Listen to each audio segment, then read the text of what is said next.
those of us who were underprivileged, we were not able to even know what a theater is, and those were our first experiences of people coming with a bus and everyone's excited and you're busy looking through the windows because these actors have arrived, and sitting there and just being gripped. And our teachers would also say those were the only times we were ever quiet, was when they were performers, on a stage. And these people didn't have much. They traveled very lightly. It was just a little backdrop that they made themselves, and some drums and some tins and things. And those are the things that I'm 36 years old and I still remember. Hi, Stephanie. It's so lovely to meet you here on Zoom. Hey, Getroud. So nice to see you. How are you doing? I'm fine, thank you. So where are you based in South Africa? I'm in Johannesburg, and I literally got home about 10 minutes ago, stuck in the worst traffic ever. Oh, really? But, yeah, I think it's not an uncommon problem over the world. Everyone struggles with traffic. But were you born in Johannesburg?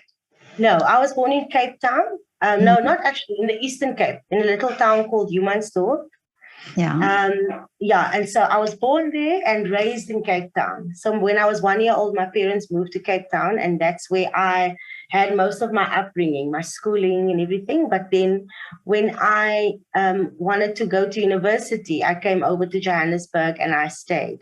So Johannesburg has been home for about 20 years now. Wow. Yeah. But now you are an actress and you also sing. Yes. What would you like to be known as, actress or singer? I heard something very interesting today. There's a guy that's a sound engineer. So he does sound for television and theater. And he said that television is his wife, but theater is his lover. Okay. So I think for me, acting is my wife or my husband or whatever you prefer. Yeah. But theater and music is what I enjoy doing,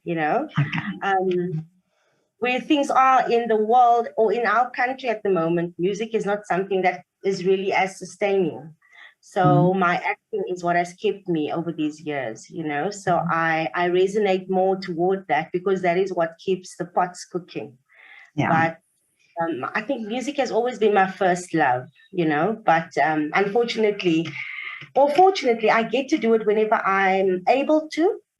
And I'm blessed to be able to have opportunities to live out my music passion, but my acting is what I need to do.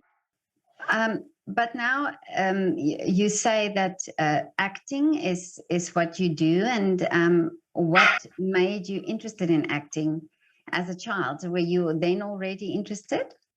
Yeah. I was always, I think because music and acting goes hand in hand.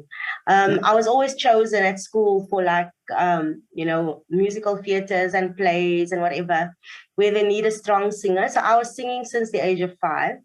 And it all started at church because my parents are both pastors. And I think my story is not uncommon. It happens with most artists that you start singing in church, and then it just escalates from there. So I always say that because my parents were the pastors, I was the first Sunday school, the first choir, the first youth, so but then when I got to a certain age, I left home and I became a missionary, and I was traveling in Portugal and Mozambique and Swaziland, Poland, and traveling with ministry, with my music. And I thought I never ever want to stop being on the stage. I never want to stop performing. I just love the immediate reaction from people, so if someone is enjoying it or if someone is touched, you see immediately on their faces and by their emotions. They can't hide it, and I really I got a kick out of that. And so I just took it and I ran with it. So when I got back from missions, I started studying drama because I heard about a college in Cape Town called Northlink College, and I started studying there. And in Cape Town for my first year. And then we were about 5 people that were selected from the group that were known as the best. And so the 5 of us were chosen to come and study in Pretoria.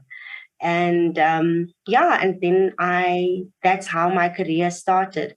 So I actually started in children's theater with children's theater music, so I did like little musicals at children's theater plays and for children's theater productions, and it was so fulfilling, and I never looked back. I can't really say I never looked back because I was forced to go into corporate as well, but that's another story. Oh, okay. But now, just about the work that you did, the missionary work that you did. What age were you then when you did that? I just finished matric, so I was about 18 years old. At the end of 18, turning 19, and I joined a group called La Trio, and they were part of a church denomination. So it was not my church specifically, it was just one of the big churches in Cape Town that took in young people that needed almost like a gap year. So I took on that opportunity, and so they trained us and in dancing and singing and some theatre productions where we would go to schools in and around Cape Town and do little plays for them on social ills, it was really so fulfilling. And then because of that, we then had the opportunity to travel abroad as well.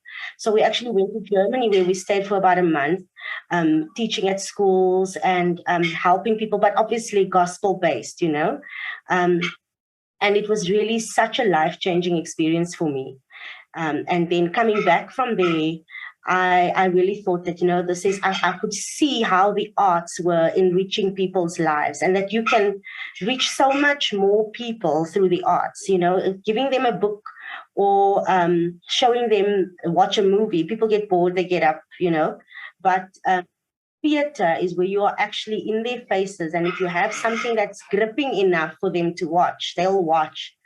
And they'll listen and they learn, Yeah, I'm so glad you're saying that, because this is the thing that a lot of artists also said over the lockdown time when they didn't have audiences, that it's that the energy that the audience, between the audience and the artist, is so valuable.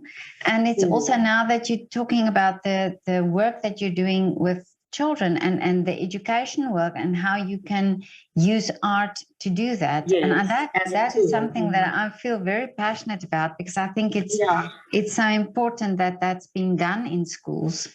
Yes. And I've recently actually also ventured over into vocal work in terms of dubbing and actually educational theater visually, because children of today are they tech savvy, so they might not necessarily, and also because I think COVID also pushed us into this, that everything is now digital, so I'm actually part of a program where we make where we teach them mathematics through animation.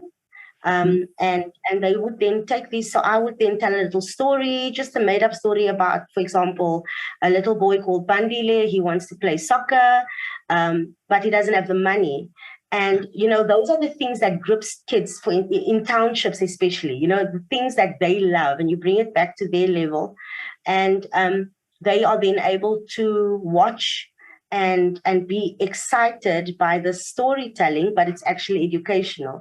And that all started with theater. It all started with people telling stories, but actually having a lesson at the end of it, and it's really, if you are able to be that voice for people, it's really it's a gift that that I don't take for granted, This is amazing. I'm so impressed with that, because I think it's also, it just proves also that art is a way of communicating specific things. And now, if you're saying, you're also in education, like doing maths, for example, and this is also my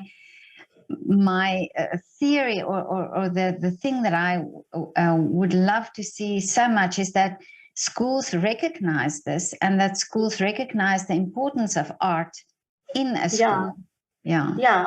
I remember when I was at school, the most exciting days were when there was a group called YWAM many years ago. I don't know if they still exist, but they would come to our schools and they would do little theater skits, and we never had the opportunity to go to theaters, and we never those of us who were underprivileged, we were not able to even know what a theater is, and those were our first experiences of people coming with a bus and everyone's excited and you're busy looking through the windows because these actors have arrived, and sitting there and just being gripped. And our teachers would also say those were the only times we were ever quiet, was when they were performers, on a stage. And these people didn't have much. They traveled very lightly. It was just a little backdrop that they made themselves, and some drums and some tins and things. And those are the things that I'm 36 years old and I still remember. I remember most of those plays until today, and the lessons that it taught me back then, So it's something that is priceless, and I feel like a lot more needs to be invested in the arts for that reason, because people can forget everything else, but they will not forget what they saw in front of them in a theater production, especially if it touched them. And I think you are also touching now a point that in South Africa, it's not the same as in Europe, that there are many theaters and that children from a young age are exposed to that. So this is really bringing it to them. If there's one thing that our country doesn't invest in first, theater and the performing arts is always the last thing. But during lockdown especially, if it wasn't for the arts, everyone would have gone crazy. You know what I mean? People who didn't even know they were actors were now performing over Facebook and YouTube and content just to keep people sane. And so it had to be something that would make the government realize how important the arts actually is. It definitely is an essential service. It is something that cannot be, that no one can live without. And it's so sad that so many parents would rather have their kids be anything else except an actor or a singer. Just be a doctor, be whatever, but not an actor. But even those doctors, when they go into a green room to rest, they watch TV or they go online, or they and then it's us that has to keep them sane, but then we are the ones pulling at the shortest end of the straw. So it's really something that I don't know if it'll ever change. It's always been seen as less important. But I believe it is the most important thing. I remember when I was young, growing up, and shacks were burning because people would forget heaters on. People would have floods, and uneducated people would be educated by theater. So they would send people into these communities and go and do a play and teach and do a skit about a shack burning down, a mother dying because of a fire. And those are the things that are the most important tools for education. You know what I mean? But yet it is not seen as vital. So it's really sad. And hopefully that'll change. Yeah, well, I think it's there where it has to change, because if art is seen as an important subject in a school, then also children would value it that way, and they will grow up valuing the art, that they were taught and the message. But I think it's also this thing where art is just a side subject, so they grow up with this idea, it's just something on the side, and this is why they also don't recognize it as the important careers that it is.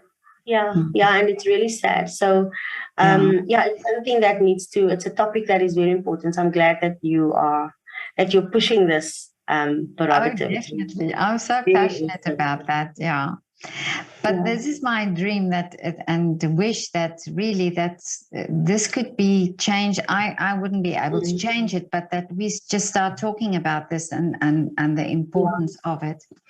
But now tell me, Stephanie, you're also now in a television series, which I don't know because I don't.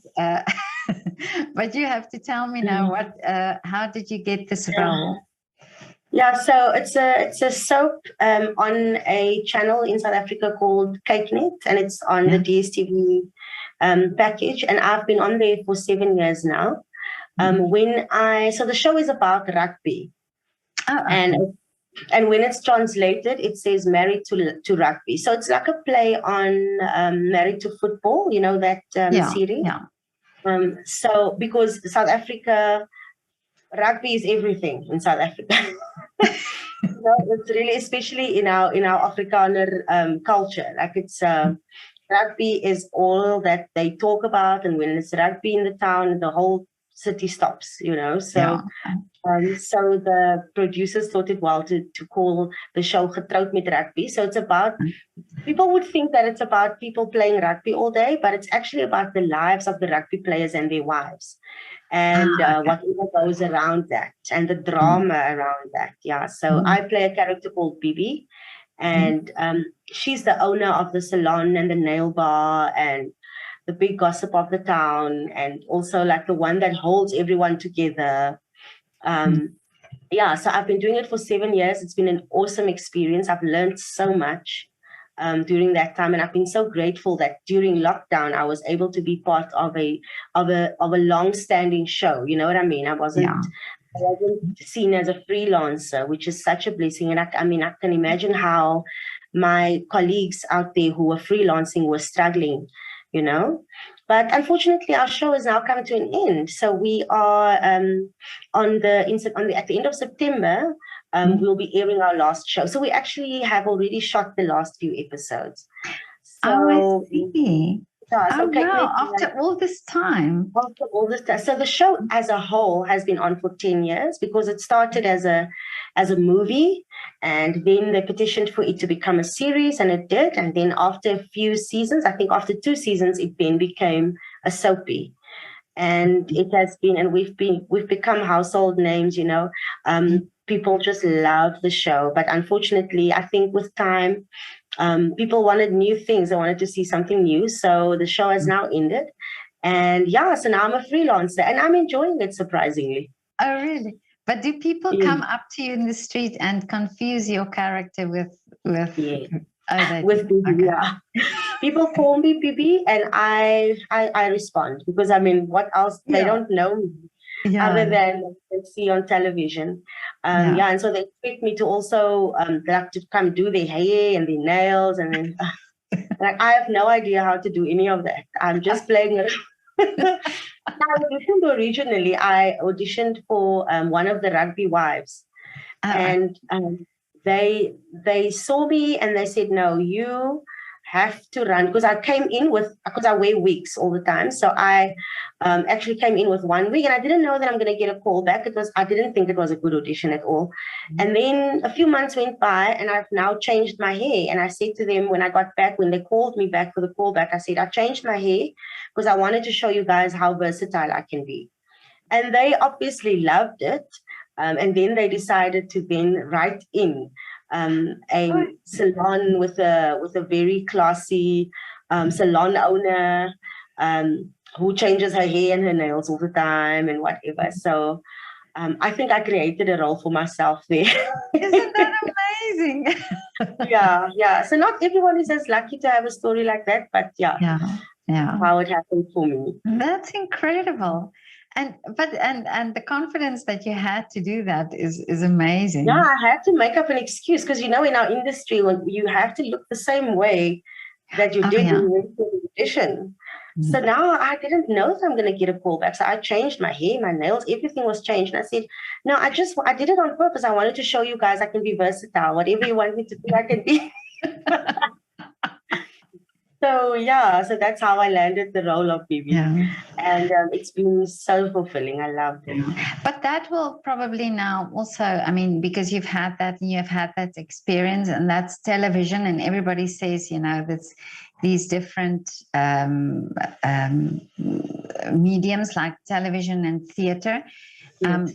It's also, you benefit from that. Yeah. Yeah. No, you do. You do benefit from it. But do you do theater work as well? Yeah, I've actually recently gone back into musical theater. I've never been a musical theater person. Dancing has never been one of my strengths. Okay. And luckily, the people that I work with, I'm always very honest, and so I tell them that I'm a very good singer, I'm a great actress, but please keep it simple with the dancing. So I've been lucky enough that they forgave me and then gave me all the simple choreography to do. But working with all these amazing musical theater people has just been it's mind blowing. And I'm so envious. I'm like, I really wish, because I didn't know about the existence of musical theater. When I got to Tshwane University of Technology, by that time it was Pretoria Technikon. I saw all these people walking around singing, and they look like dancers, but they're singing. And I'm like, oh, I wish I could be these people. Who are they? And then I only discovered that there's something called musical theater. I had no idea. Really? For me, all I knew that I want to be an actress. That's it. And then I already fell in love with my campus and with my acting buddies. I didn't want to switch, but sometimes I really wish that I took that opportunity, because I would have probably had a bit of dancing skills as well, Yeah, but I'm not missing on many opportunities because of the lack of that. So I can't use it as an excuse. I always go for an audition. Whether they're asking you to be a strong dancer or not, I will go, because I believe that if it's meant for me, I'll get it, whether I'm a good dancer or not. So when they start teaching you choreography, I try to go at it as best as I can, but I do rely on my other strengths, and then sometimes I get it, sometimes I don't. Mamma Mia, I didn't get. And I understand why. It's an amazing show with brilliant dancers. So yeah. But you nailed it with the change of hair and everything together. Yeah, so I'll keep trying stuff like that. So maybe they'll write something for you as well. Yeah, let's hope.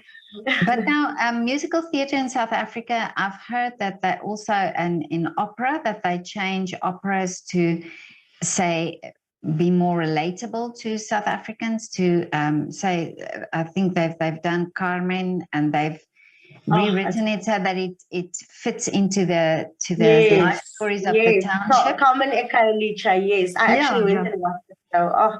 Even Showboat was adjusted to fit into our world. Yes, it was an amazing experience. So they would keep the original songs, Old Man River and so on, but they would twist it and adjust it to be to our appetite, you know what I mean, and fit into our culture. And it's such a beautiful thing to see. And I can't wait to see more shows like that coming up. Even Dreamgirls that was here. It kept the the American Broadway feel, but there were elements of Africa and South Africa in there, which is it's priceless. It was priceless to see. Yeah, it really makes you proud to be South African.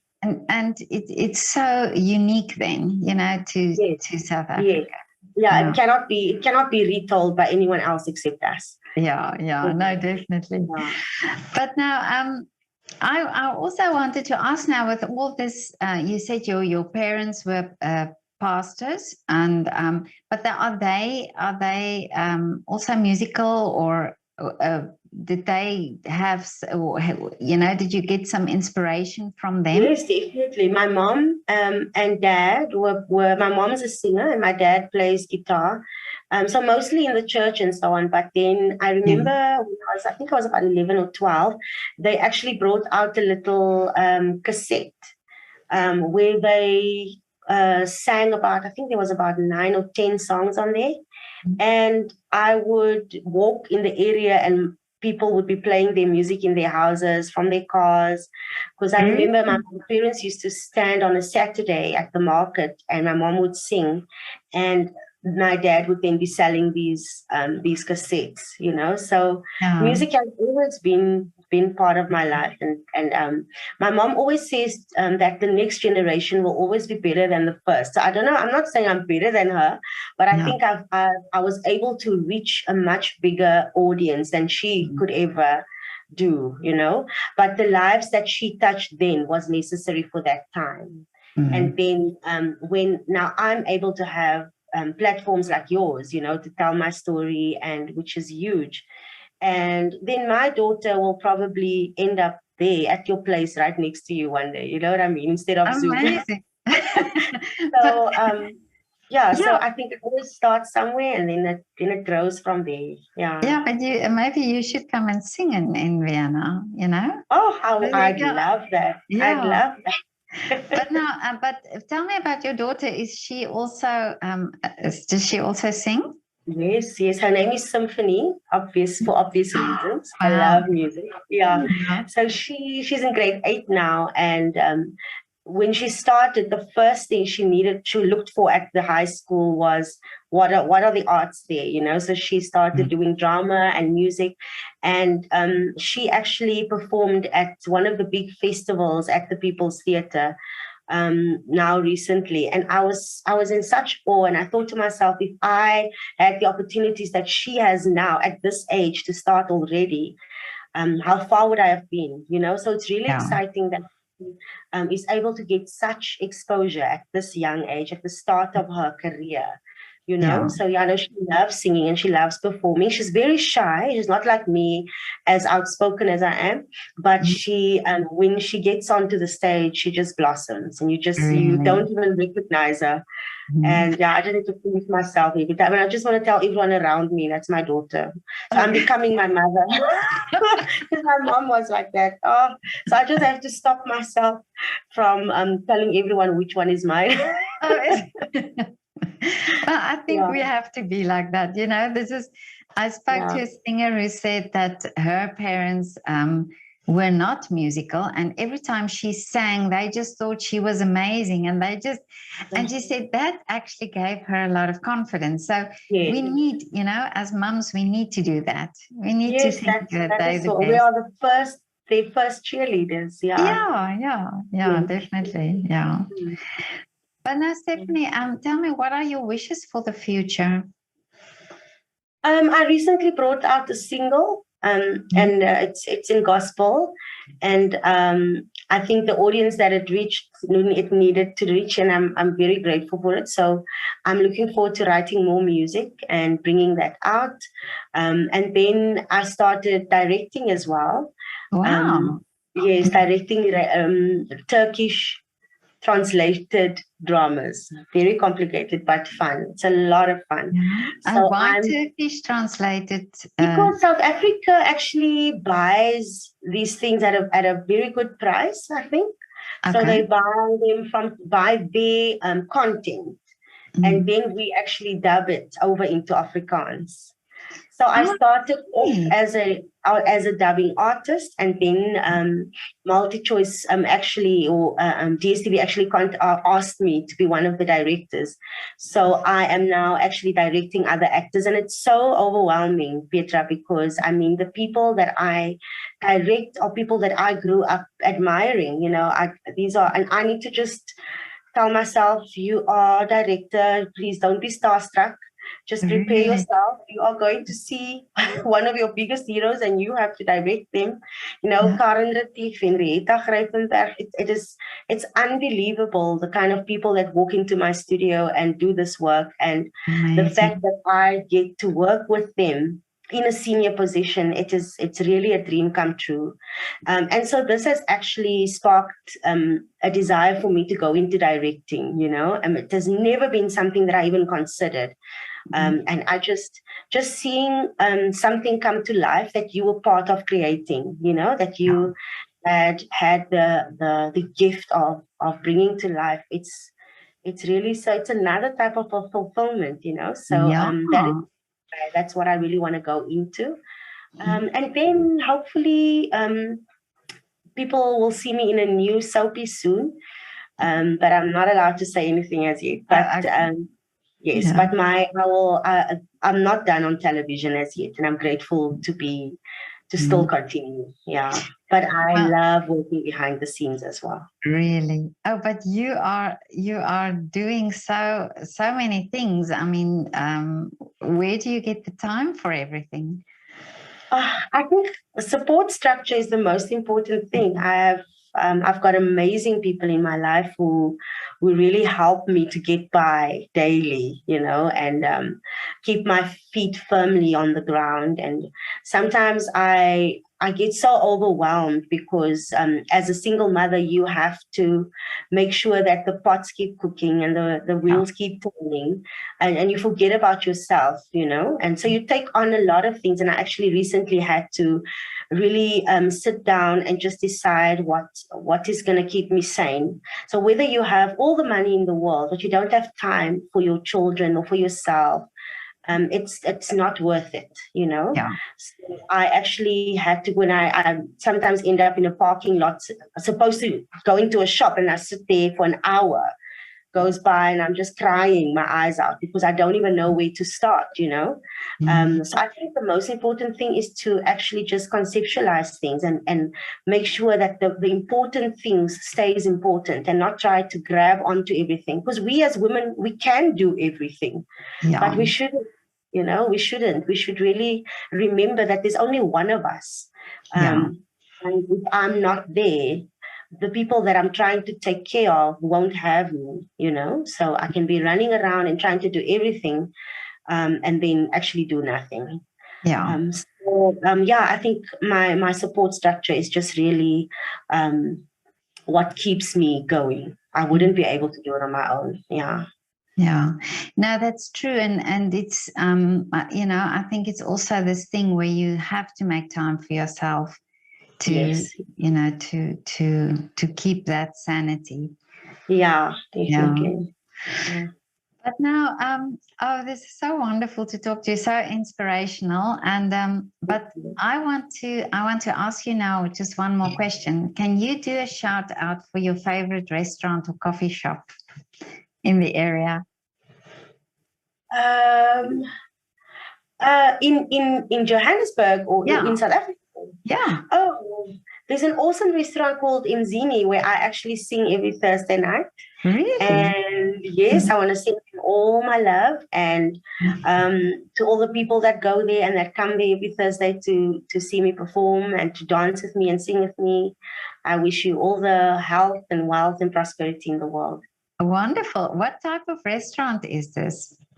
It's so they serve, their specialty is pizzas. They make the most amazing pizzas. They've got prawns, and so it's just a lifestyle. I don't know if you know the restaurant called Madame Zingara that used to be in South Africa. No, I don't. So it's a restaurant where they have live performances happening while the people are eating. So this is now just on. So it's like a circus tent. This is what Madame Zingara used to be, and then during lockdown, it unfortunately had to close down. They had acrobatics. So it was a full circus while you're having your meal. Amazing. Full show for about 2 hours that would go on, Yeah. and then it would end, and the restaurant would close, and then it'll open again for the next shift of people to come in and eat and enjoy the show. So the guy Richard, who used to own Madame Zingara, then opened Mzini restaurant. And it's just a nice family restaurant that actually at night becomes quite a fun place for adults. Yeah. So Okay. so during the day, it's very family friendly. Your doggy, your kids, and relax. But in the evening, there are live performances, people singing, and just enjoying some live music there. Yeah. But So amazing that restaurants do this, that they give this platform for artists. for artists, it is something that we as artists are so grateful for. It doesn't pay a lot of money, but it also keeps you in practice for when you actually have your own shows or perform on bigger platforms. These are the kind of places where you can actually also test out what works and what doesn't work, and find a niche for yourself, And the support of the people that go there every week is just, it's amazing. So yeah, Mzini in Western Melville, Johannesburg. Okay, now I'm going to put their link in the description. Definitely. Yay! Yeah. Okay, cool. Well, Stephanie, have a wonderful evening, and thank you so much for your time and sharing all of this. Thank you so much for inviting me.